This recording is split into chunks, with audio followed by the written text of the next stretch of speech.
শুভ দুপুর বন্ধুরা, পুষ্পা কিচেনে আপনাদের স্বাগত জানাই। আজকে আমি রান্না করব চুনো মাছ দিয়ে হেলাঞ্চা শাকের ঝোল।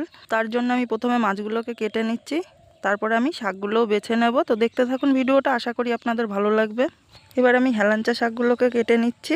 এই শাকটা একটু তিতো লাগে খেতে, কিন্তু মাছ দিয়ে রান্না করলে খুব স্বাদ হয় খেতে, গরম ভাতে দুর্দান্ত লাগে। শাকগুলোকে আমি কেটে নিয়েছি, কেটে ধুয়ে পরিষ্কার করে নিয়েছি। এবার আমি কেটে নিচ্ছি আলুগুলোকে আমি একটু পাতলা পাতলা করে কেটে নিচ্ছি। শাকগুলোকে আমি পরিষ্কার করে ধুয়ে নিয়েছি। এবার আমি কটা লঙ্কা চিড়ে নেব। লঙ্কাগুলোকে আমি চিড়ে নিয়েছি। এবার আমি উনুন জ্বালিয়ে কড়াই বসিয়ে দিচ্ছি আর মাছে লবণ হলুদ মাখিয়ে নেব। প্রথমে দিচ্ছি লবণ, তারপরে দিয়ে দেবো হলুদ। লবণ হলুদ দিয়ে আমি ভালো করে মাছে লবণ হলুদ মাখিয়ে নেব। কড়াই আমার গরম হয়ে গেছে, কড়াইয়ে দিয়ে দিচ্ছি পরিমাণ মতো সাদা তেল। আমি অল্প করে তেল দিয়ে কড়াইয়ের চারিধারে ভালো করে তেলটাকে লাগিয়ে দিলাম, কারণ এই মাছ ভাজতে বেশি তেল লাগে না, ওর জন্য অল্প করে তেল দিয়ে কড়াইয়ের চারিধারে লাগিয়ে এবার আমি ওই গরম তেলের ওপরই মাছগুলোকে সব ছেড়ে দিলাম, দিয়ে আমি ভালো করে মাছগুলোকে ভেজে নেব। মাছগুলোকে আমি এক পিঠ ভালো করে ভেজে নিয়েছি। এবার আমি উল্টে দিচ্ছি, উল্টে দিয়ে আর এক পিঠও আমি ভালো করে ভেজে নেব। মাছগুলোকে আমি উল্টে দিয়ে আর অল্প একটু তেল দিয়ে একটু নেড়ে চেড়ে ভালো করে মাছগুলোকে আমি ভেজে নিয়েছি। এবার আমার মাছগুলো ভাজা হয়ে গেছে, মাছগুলোকে আমি নামিয়ে নিচ্ছি। মাছগুলোকে উঠিয়ে আমি কড়াই পরিষ্কার করে নিয়েছি। কড়াইতে দিয়ে দিলাম সামান্য একটু সাদা তেল। এবার আমি দিয়ে দিচ্ছি কেটে ধুয়ে রাখা আমার আলু কটা। আলু কটাকে দিয়ে আমি একটু নেড়ে চেড়ে আলু কটাকে ভালো করে ভেজে নেব। আলু ভাজতে ভাজতেই আমি তার মধ্যে দিয়ে দেবো পরিমাণ মতো লবণ, পরিমাণ মতো হলুদ। লবণ হলুদ দিয়ে আলুটাকে একটু সময় নিয়ে আমি ভালো করে ভেজে নেব। আলুটা আমার প্রায় ভাজা হয়ে গেছে। এবার আমি দিয়ে দিচ্ছি চিড়ে রাখা লঙ্কা কটা। লঙ্কা কটা দিয়ে একটু নেড়ে চেড়ে আমি ভেজে নিচ্ছি। আলু আমার ভাজা হয়ে গেছে। এবার আমি দিয়ে দিচ্ছি পরিমাণ মতো জল। আমি জল দিয়ে জলটাকে একটু নেড়ে চেড়ে ভালো করে ফুটিয়ে নেব জলটাকে।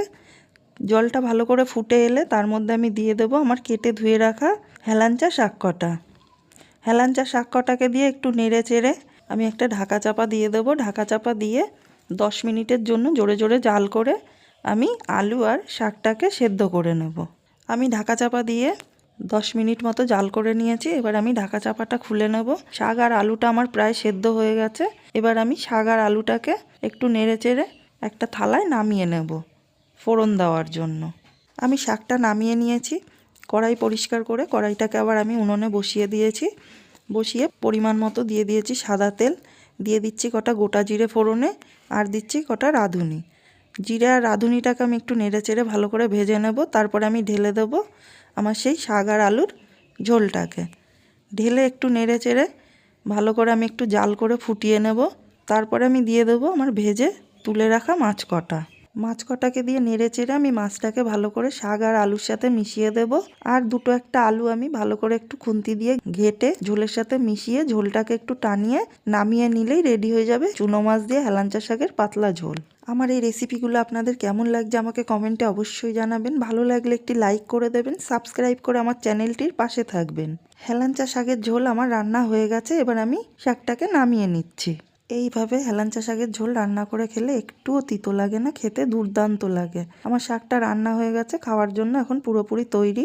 দুপুরে গরম গরম ভাতের সাথে হেলাঞ্চা শাকের ঝোল দিয়ে আজকের খাবারটি আমি পরিবেশন করলাম। খাবারটি আপনাদের কেমন লাগলো আমাকে কমেন্টে অবশ্যই জানাবেন।